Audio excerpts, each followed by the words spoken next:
ভালো থাকো। ওদের একটু চালাই নিয়ে যাও সবাই।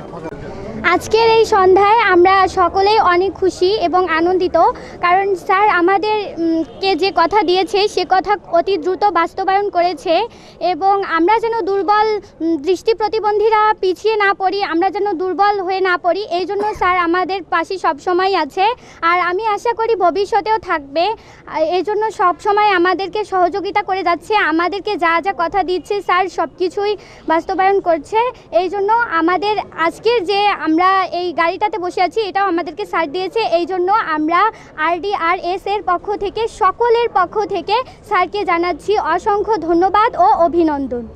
আজকে যে সমস্ত দৃষ্টি প্রতিবন্ধী বাচ্চাদের মধ্যে আমি একটা গাড়ি দিলাম, আমি সেদিন তাদের স্কুলে গিয়েছিলাম RDRS-এ।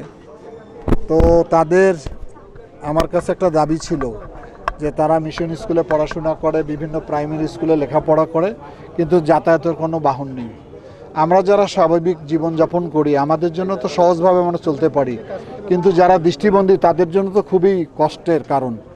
আমি মনে করি তাদের এই যানবাহনের মাধ্যমে তাদের লেখাপড়ার পথটা সুগম হবে, এই বাহনটা তাদের লেখাপড়ার সহযোগিতা করবে। আমি মনে করি ওদের সঙ্গে আমি কিছুক্ষণ ঘুরলাম, ওরা খুবই আনন্দিত, খুবই উৎসিত এবং আগামী দিনে ওদের যে কোনো কাজের সঙ্গে আমি ওদের পাশে থাকব। আমার পরিকল্পনা ওদেরকে আমি বলেছি যে তোমরা ভালো করে লেখাপড়াটা করো, লেখাপড়া শেষ করলে অবশ্যই আমাদের যে প্রতিবন্ধী কোঠা রয়েছে সেই প্রতিবন্ধী কোঠার মাধ্যমে তাদের যাতে কর্মসংস্থান করে দিতে পারি, আর কর্মসংস্থানটাই ওদের ভবিষ্যতের জন্য সবচেয়ে জরুরি।